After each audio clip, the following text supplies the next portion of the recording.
गुप्त नवरात्र में आप क्या क्या साधना कर सकते हैं, वो शक्तियां क्या क्या देती हैं हमें। आपका मन यदि किसी देवी के स्वरूप पर है, किसी साधना पे है, किसी सिद्धि पे है, किसी अल्प सिद्धि पर है, तो कम से कम आपको पता तो हो कि आप किस रूप को किस प्रकार से अपने जीवन में ला सकते हैं।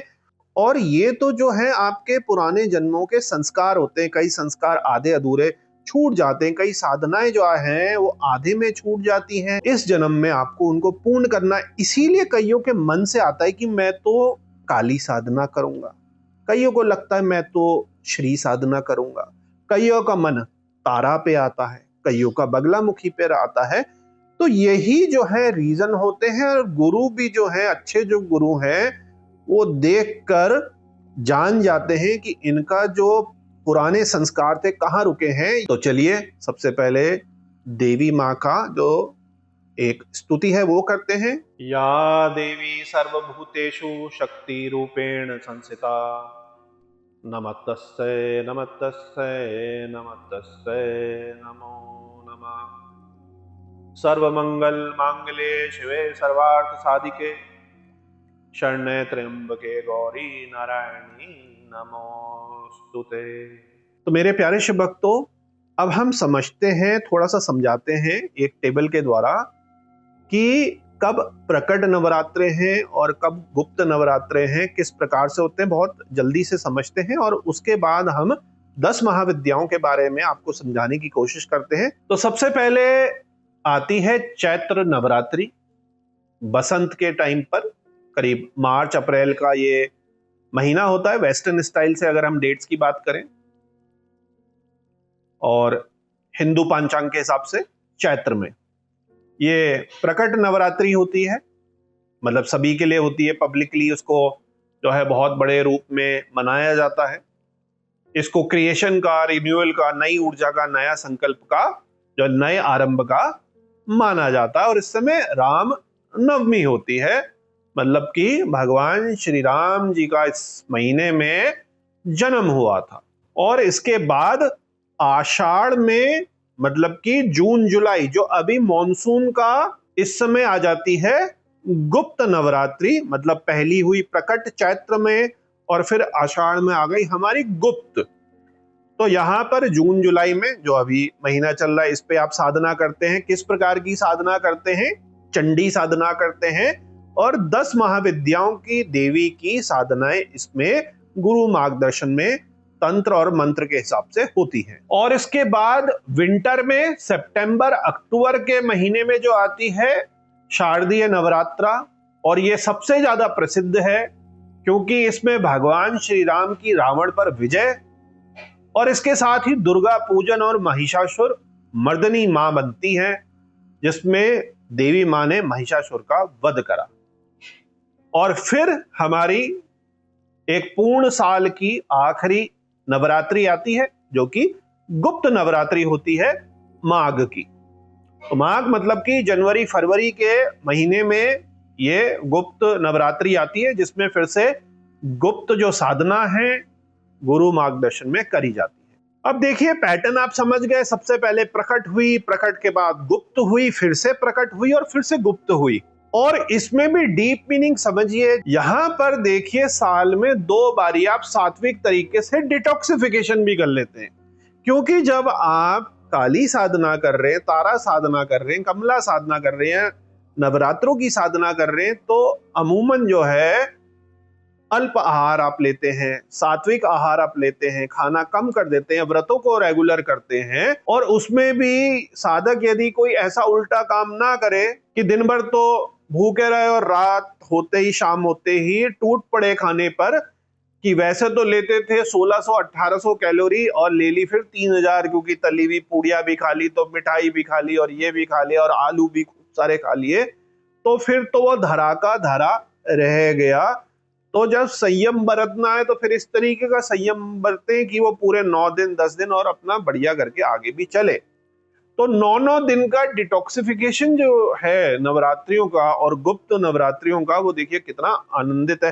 कई सारी हमारी चीजों में डीप सिंबलाइजेशन है, जिसको साइंटिफिकली, सोशली समझने की जरूरत है। और देश काल स्थिति परिस्थिति के हिसाब से उसको नए तरीके से लोगों को अडॉप्ट करने की जरूरत। तो आप इतना तो समझ गए कि जो गुप्त नवरात्र हैं वो कोई बाहरी उत्सव का कार्य नहीं है, ये उत्सव जो है अपने अंतर मन में, अपनी अंतर साधनाओं में होता है। अब ये 10 जो महाविद्याएं हैं, इनके बारे में अधिकांश लोग तो आप जानते ही होंगे, लेकिन आज हम चर्चा करके बताना चाह रहे हैं छोटे से में कि मूलतः अधिकांश लोग किन सिद्धियों के लिए या किस तत्व के लिए किस पर्टिकुलर 10 महाविद्या की देवी को अपने जीवन में ढालते हैं।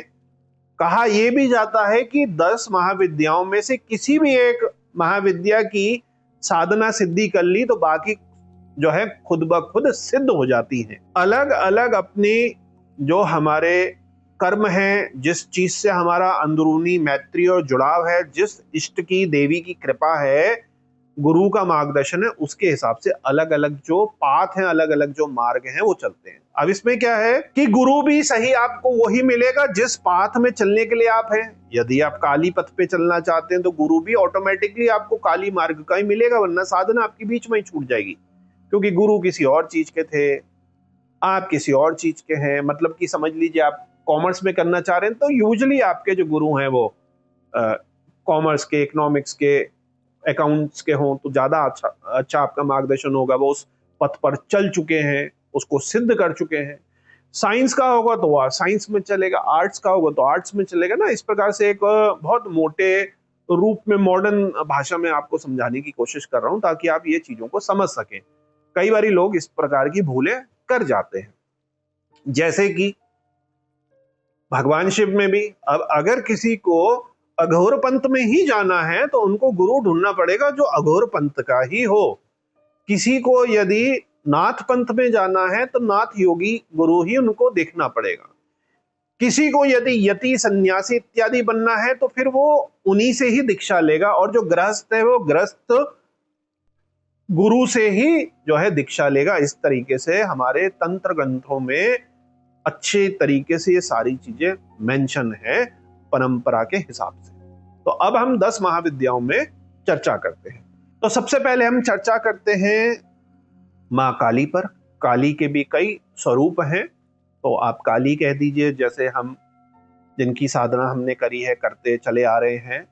भगवान शिव की तो आप जानते ही हम करते हैं, उसमें भी भोलेनाथ जो हैं। और जो हमारे भगवान शिव का जो एक बहुत पुराना रूप है दंडेश्वर लकुलीश जी का, वो चलता चला आया, वो हमें मिला और फिर हमारा मन लगा जो है भोलेनाथ पर। तो आपने देखा कि परिवार और हमारे पूर्वजों का चलते चले आया दंडेश्वर लकुलीश भगवान से, और हम फिर भोलेनाथ में हमारा मन लग गया और हमने साधना जो करी वो काली की करी, और काली का भी जो दक्षिणा काली रूप है उसकी करी, क्योंकि आपके जीवन में अलग अलग प्रकार के जो हैं पहले से ही स्थापित हो जाते हैं कि क्या आप करेंगे और किस चीज में आपको जो है जुड़ाव होगा, दिल का, गुरु का, या आपकी साधना का, आपके सिद्धि का और देवी की कृपा का। तो देखिए काली की साधना बहुत सारे लोग करते हैं, और बंगाल इत्यादि वगैरह में तो आपको पता ही हर जगह एक जोन बने हैं,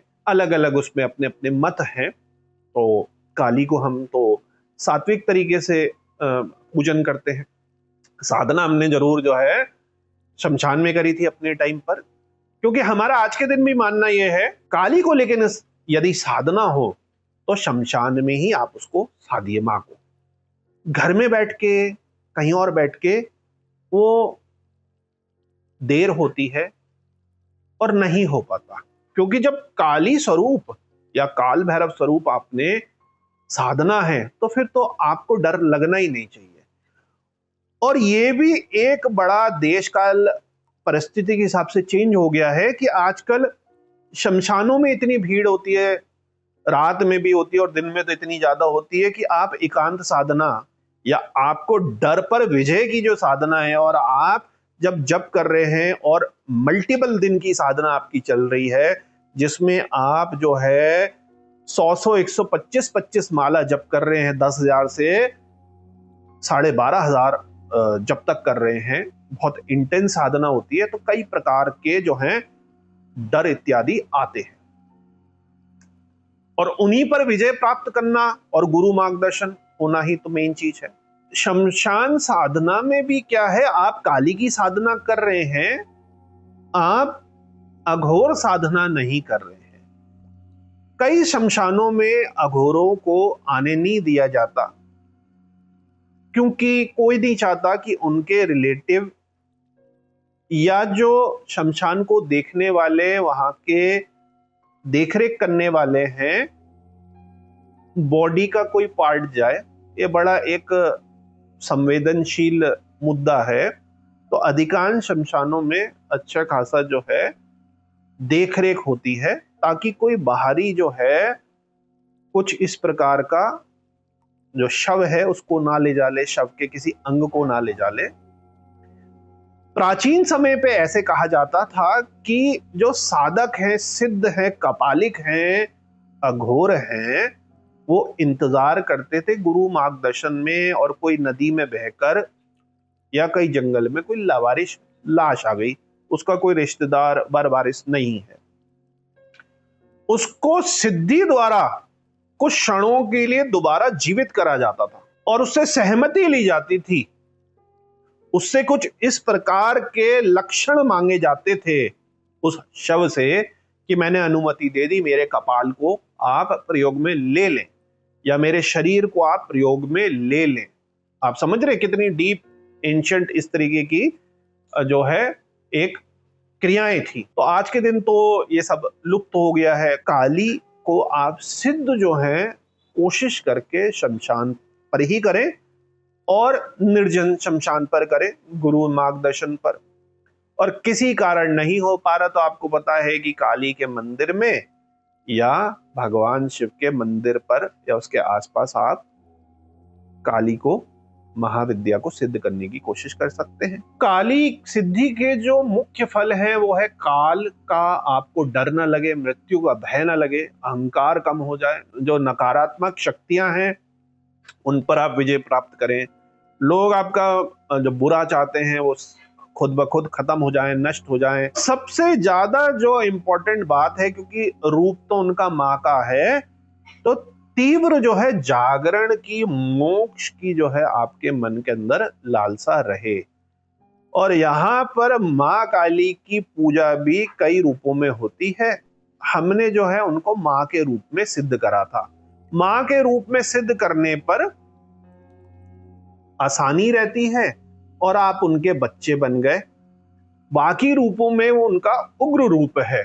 तो ये अलग अलग तरीके से माँ काली बहुत विस्तार लिए हुए हैं, क्योंकि सारी जो है वो ही माया है। अब हम आते हैं दूसरे पर, जो कि है माँ तारा। तारा का भी महापीठ है और कुछ हॉट स्पॉट्स हैं जहां माँ तारा की काफी पूजन करा जाता है। और माँ तारा का ही जो एसोसिएटेड एक और रूप है, इररिस्पेक्टिव, जो कि हमारा सनातन धर्म में है, 10 महाविद्याओं में है, तो तारा सबसे बड़ी गॉडेस में से एक है, बुद्धिज्म में भी। तो वहां एक अलग तरीके से माँ तारा का जो है तंत्र चलता है। अब हम अपने यहाँ भारत सनातन तंत्र पे आते हैं, 10 महाविद्या के। तो तारा जो है वो संकटों से पार लगाने वाली माना जाता है। ज्ञान, वाक सिद्धि, बुद्धि और जीवन रक्षा के लिए माँ तारा का पूजन मेनली लोग करते हैं। अब हमारी माँ त्रिपुरा सुंदरी, षोडशी, असंख्य नाम है उनके। नॉर्थ इंडिया में अलग प्रभाव होगा, हिमाचल में कौल का प्रभाव ज्यादा है। आप देखेंगे उड़ीसा में, स्पेशली वेस्ट बंगाल में माँ काली का प्रभाव काफी ज्यादा है। साउथ में, महाराष्ट्र में माँ ललिता त्रिपुरा सुंदरी का प्रभाव काफी ज्यादा है। क्षेत्रों के हिसाब से भी जो है वहां पर होता है। जैसे यूजुअली गणेश जी का पूजन तो सभी जगह होता है, क्योंकि वो हमारे पंच प्रधान देवों में से एक है। लेकिन महाराष्ट्र में बिल्कुल एक अलग ही उनका जो है बढ़ चढ़कर वो हो गया, तो अलग अलग है। इसी तरह कार्तिकेय देखिए, नॉर्थ इंडिया में एक हमने वीडियो बनाई थी कार्तिकेय मंदिर की, जब हम गए थे, तो यहाँ पर कम समझते हैं। स्कंद पुराण का काफी नॉर्थ इंडिया में कम प्रयोग है। उसी की जगह साउथ में वो तो सबसे बड़े हैं। तो ये देखिए, ये इस तरीके से फर्क हो जाता है। तो त्रिपुरा सुंदरी जो है उनको सौंदर्य के लिए, सौभाग्य के लिए, श्री विद्या के लिए, आनंद के लिए, आकर्षण के लिए, राजसत्ता के लिए, उच्च स्थिति की कृपा के लिए और सभी प्रकार के भौतिक आध्यात्मिक पूर्णता के लिए और परमानंद के लिए श्री साधना करी जाती। काफी डिफिकल्ट साधना है, काफी टेक्निकल साधना है। अल्प सिद्धियां तो उनकी थोड़े समय में हो जाती हैं, अल्प सिद्धियां। पूर्णता सिद्धि के लिए तो पूरा जन्म और कई जन्म लग जाते हैं। अब आता है माँ भुवनेश्वरी की बात। तो माँ भुवनेश्वरी को लोग मुख्य फल किसके लिए करते हैं कि भूमि, संपत्ति, विस्तार, ग्रह सुख, लोक प्रभाव, सामाजिक प्रभाव, भौतिक जगत पर अर्थ, धर्म, काम, मोक्ष, इसको संतुलित ढंग से देने का, मेनली एक्सपेंशन के लिए। अब माँ छिन्नमस्ता, इनको अहंकार छेदन के लिए, प्राण शक्ति के लिए, इंस्टेंट कुंडलिनी जागरण के लिए, काम ऊर्जा पर नियंत्रण के लिए और तीव्र रूपांतरण के लिए, ट्रांसफॉर्मेशन के लिए जो है तांत्रिक साधक हैं, मांत्रिक साधक हैं, वो इसका प्रयोग करते हैं। और छिन्नमस्ता तो है, आपने देखा ही है, उनका जो स्वरूप हो बिल्कुल ही अलग है, अपना ही वो जो है रक्त पी रही हैं, अपनी ही सहेलियों को पिला रही हैं। बहुत डीप सिंबलाइजेशन है इसका। अब आती है हमारी माँ त्रिपुरा भैरवी, या भैरवी आप उनको कह लीजिए, अलग अलग नाम है। ये पाप के नाश, भय का नाश, कर्म की बाधाएं जो है, नकारात्मकता को जलाकर तप, तेज, ओज और साधना का बल देती है। और फिर होना है तो ये गुरु के मार्गदर्शन में ही 10 महाविद्याओं की साधना, मंत्र तंत्र के जो साधक है वो भी करते हैं, और इन्हीं को अपने जीवन में ढाल के जो गृहस्थ हैं इनको बिल्कुल सात्विक तरीके से भी कर सकते हैं। सात्विक तरीके से किस प्रकार से कर सकते हैं कि फिर वो आप माँ काली को जो है माँ के रूप में पूजेंगे, माँ के रूप में पूजेंगे तो माँ का दुलार आपको मिलेगा। फिर आप उनसे इस प्रकार का कुछ आक्रामक सिद्धि नहीं मांगेंगे, आप तो प्यार की, मोक्ष की जो है वो कृपा मांगेंगे। जैसे भगवान शिव से आप कुछ डिजायर मांग रहे हैं या आप उनसे शिव तत्व, शिव से मिलना चाह रहे हैं, तो दोनों अलग अलग है। एक डिजायर बेस्ड है, एक कम डिजायर बेस्ड है। मोक्ष भी तो डिजायर ही एक तरीके से, लेकिन माना यह जाता है हमारे शास्त्रों में कि मोक्ष अल्टीमेट रियलिटी, अल्टीमेट माइलस्टोन या अल्टीमेट आपका है जीवन मरण के चक्रों से निकलने के लिए। तो वहां पर ये थोड़ा सा भौतिकी डिजायर से हटकर एक स्पिरिचुअल डिजायर हो गया, क्योंकि डिजायर तो माया है और माया के बाहर कोई नहीं जा सकता, ना द्वैत जा सकता, ना अद्वैत जा सकता है।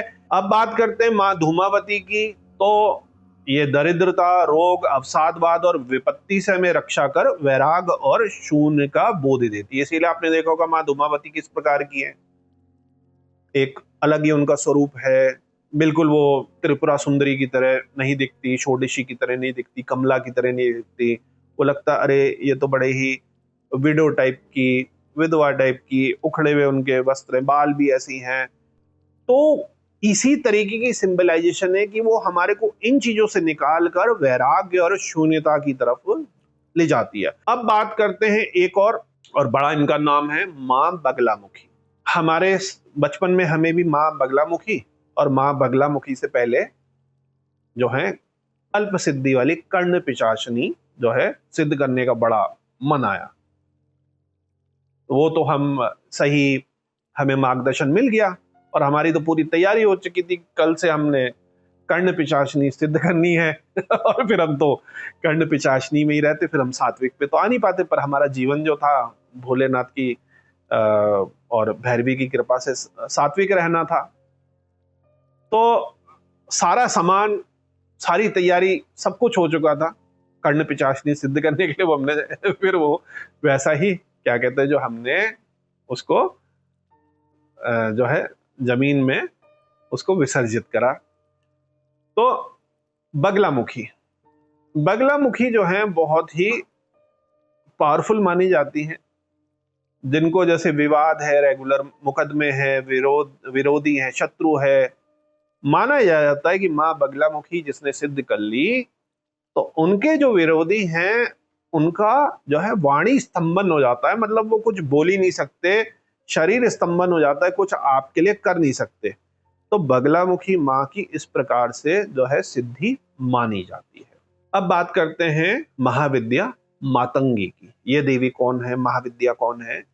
तो इनकी सिद्धि संगीत, कला, साहित्य, वाणी, आकर्षक जो अभिव्यक्ति है और जन प्रभाव की जो सिद्धि है वो देती है। तो जो भी आर्ट, म्यूजिक, डांस इत्यादि इत्यादि से जुड़े हैं वो इनकी जो है गृहस्थ अपने जीवन में इनकी साधना कर सकते हैं। अब इसके बाद माँ कमला जो है अष्ट लक्ष्मी देने वाली हैं। माँ कमला का आप समझ ही गए कि ऋण से हटाना, अभाव दूर करना, धन बाधा दूर करना, स्थिर लक्ष्मी देना, सुख शांति और घर की स्मृति देती है।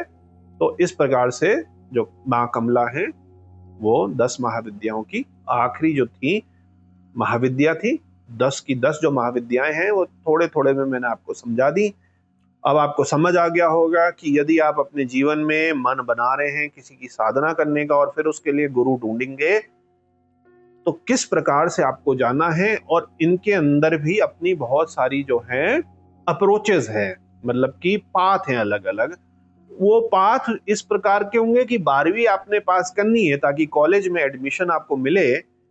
अब वो 12वीं आप स्टेट बोर्ड से कर रहे हैं, स्टेट में भी इतने सारे स्टेट हो गए, या आप आईसीएससी से, आईसीएस से करना चाह रहे हैं, या कैम्ब्रिज के आईबी बोर्ड से ओ लेवल से, ए लेवल से करना चाह रहे हैं, या सीबीएसई एनसीईआरटी से करना चाह रहे हैं। इसमें अंदरूनी और रूप हो गए परंपरा के अनुसार, क्योंकि तंत्र और मंत्र में जो है परंपराएं कई सारी गुरुओं के हिसाब से चलती हैं। उनको जिस प्रकार का जो अनुभव होगा, जो उनको पहले उनके गुरु ने दिया होगा, तो उस प्रकार से वो आपको उस मार्ग में ले जाएंगे। तो यहाँ पर क्योंकि इसमें कॉम्प्लेक्सिटी और प्रोटोकॉल काफी होता है, सामग्रियां हैं, पुरुषचरण है, जप कैसे सही करना है, रक्षा कैसे होगी, कोपिन का प्रयोग कैसे होगा, दंड का प्रयोग कैसे होगा, सुरक्षा घेरे का प्रयोग कैसे होगा, भस्म का प्रयोग कैसे होगा, शुद्धि का कैसे होगा, न्यास कैसे होगा, मातृकाओं का शुद्ध उच्चारण कैसे होना, शरीर में कैसे चीजें बैठाई जाएंगी, शुद्धि कैसे होगी, इसके अगर कीलित हैं तो संस्कार कैसे होंगे, ताड़न कैसे होगा, उत्पीड़न कैसे होगा, मंत्र मैत्री कैसे होगी, आप किस जगह बैठेंगे, किस जगह मुख करेंगे, आपका जो कुर्म चक्र है वो किस प्रकार का होगा, कमरे में भी बैठना है तो किस जगह पे बैठा जाए, किन तिथियों पर बैठा जाए। तो बहुत ज्यादा ये थोड़ा सा विस्तार लिए हुए है, क्योंकि ये महाविद्या है ना, मतलब महाविद्या है। तो आप शुरू ही कर देंगे तो बड़ा अच्छा है। इसको मैं रिफ्रेश करता हूं कि गुप्त नवरात्रि या किसी भी अच्छे दिनों में, और जिस दिन गुरु ने कह दिया अब आप अपनी जो साधना शुरू कर लीजिए, वो दिन सबसे बेस्ट है। क्योंकि हमारे शाक्त परंपरा में और शैव परंपरा में गुरु ने देखकर जिस दिन बता दिया वही दिन सबसे उत्तम होता है। इस प्रकार से शिव और शाक्त तंत्र में कहा गया है। तो यहां पर आप ये मत समझिए कि आपने साधना इस बारी शुरू करी और 10 दिन में आपकी सिद्ध हो गई, 9 दिन में आपने शुरुआत कर डाली, आपके जीवन में उसकी अल्प सिद्धियां लक्षण दिखने लग गए। ये स्टार्ट करना जरूरी है। जरूरी नहीं है कि वो पहली बारी में ही सिद्ध हो जाए या इस जन्म में भी सिद्ध हो। अब मैं ये इसलिए कह रहा हूं क्योंकि ये केवल चुने हुए साधक या चुने हुए गृहस्थ ही इसमें आगे बढ़ पाएंगे। इसलिए मैंने पहले ही कह दिया कि आप पुराने समय में देखेंगे तो होता था कि एक जीवन खत्म हो गया, फिर वो दूसरी जीवन से साधना कंटिन्यू हुई। आजकल सबको शॉर्टकट चाहिए। जैसे आपने कहा कि आप काली महाविद्या साधना या भगवान शिव के संपूर्ण जो साधना है, सिद्धि है, उसमें आपको 3 जन्म लगेंगे, अधिकांश लोग नहीं करेंगे। लेकिन हर गृहस्थ जो है वो 10 महाविद्याएं साधनाओं को, उनमें से कोई भी साधना को लेकर एटलीस्ट शुरुआत कर सकता है कि उसको जो है अपना सिद्धि साधना अध्ययन कर सकता है। उससे ही आपके जीवन में बहुत ज्यादा अच्छे रिजल्ट आते हैं। अब इन मंत्रों के द्वारा आप अपना रोज का जो है साधना कर सकते हैं। कई बारी क्या होता है कि हम शॉर्टकट लेने की कोशिश करते हैं, लेकिन गुरु मार्गदर्शन जरूरी है। जैसे मैं आपको एग्जांपल देता हूं काली महाविद्या साधना का, तो काली का बीज मंत्र ले लीजिए सबसे छोटा, या काली का आसान सा मंत्र ले लीजिए। तो ओम क्रीम काली के स्वाहा, बड़ा आसान है। आपने माला जप करी, और आपने मंत्र को बोलते रहे, ठीक है ना, बड़ी आसानी से, बड़ी जल्दी हो जाएगा। अब लेकिन जब हमने करा तो हमने बड़ा लंबा, हमारे को बड़ा मन भी लगा, उस पे पहले से भी आस्था थी और हमारे को प्रदान भी वही करा गया। तो हमारा जो महाविद्या का था दक्षिणा काली का, वो बहुत लंबा था। तो हर बारी आप इस प्रकार से नहीं सोचते हैं कि शॉर्टकट का मंत्र हो जाए, आपको उसकी ऊर्जा भी देखनी पड़ती है जो गुरु मार्गदर्शन में आपको मिलती है। ऑब्वियस ही बात है कि ओम क्रिंग कालिके स्वाहा का जो पुरुषटन भी बनेगा कम बनेगा, और ओम क्रिंग क्रिंग क्रिंग हूं हूं हृदय दक्षिण काली के क्रिंग क्रिंग क्रिंग हूं हूं हृदय स्वाहा बोलने में काफी लंबा होगा, एनर्जी काफी लगेगी, मेहनत बहुत ज्यादा 4 गुनी करनी पड़ेगी, क्योंकि पूरे 10,000 12,500 आपको अगर एक दिन में करने हैं तो पूरे 10 8 9 10 11 12 घंटे उसमें लगने ही लगने हैं, पूरी रात लग जानी है। तो ये कई चीजों को देखकर, सोचकर, समझकर, साथ बैठकर ही ये होता है। जिस भी गुरु के आप पास जा रहे हैं उनसे चर्चा करिए, कभी भी अपनी साधना को, सिद्धि को इमीडिएटली फोर्स मत करिए कि मेरे को अगले हफ्ते से, अगले महीने से ही करवा दो। जो ऐसा करवा रहे हैं आपका वो सामर्थ्य नहीं है, वो ऐसे ही हो जाएगा कि आप क्रिकेट मैच खेल रहे हैं, आपने कहा, आप जिद कर दी, नहीं मेरे को तो इंडिया टीम से आप खिलवा डालो, मैं तो अभी गली मोहल्ले का भी नहीं खेला है, पर जबरदस्ती। तो कोई अच्छा गुरु करवाएगा ऐसे आपको? कोई करवाएगा? नहीं करवाएगा। अगर कोई करवाएगा तो क्या होगा आप समझ ही गए, कहने की जरूरत नहीं है सब। तो अच्छे जो आपके आसपास गुरु हैं, जो उस चीज में हैं, उनको देखिए, उनके साथ समय व्यतीत करिए, उनके सत्संग में जाइए, साधना इत्यादि वगैरह देखिए, अपने आप को भी अपडेट करिए। ये वीडियो मैं आप लोगों के लिए इसीलिए बनाता हूं ताकि आप जो अब नई जनरेशन है जो जुड़ी है या पुरानी भी है, उनको कम से कम अपनी चीजों के बारे में पता तो हो। तो मेरे प्यारे शिव भक्तों, उम्मीद है इस छोटी सी वीडियो से अब आपको 10 महाविद्या साधना और स्पेशली गुप्त नवरात्रों के बारे में काफी कुछ पता चल गया। भोलेनाथ और आदि शक्ति से ये विनती है कि आपको आपकी साधना में आगे बढ़ाएं और आप पर और आपके परिवार पर कृपा करें। ओम नमः शिवाय। हे देवी, आप सभी जीवों में शक्ति के रूप में स्थित है, आपको बार बार प्रणाम, पुनः पुनः नमस्कार। हे देवी, आप मंगलों में भी सबसे मंगलमयी हैं, आप कल्याणकारी हैं और सभी शुभ कार्यों को सिद्ध करने वाली हैं। हे शरण देने वाली, तीनों नेत्रों वाली गौरी नारायणी देवी माँ, आपको मेरा बारंबार प्रणाम है।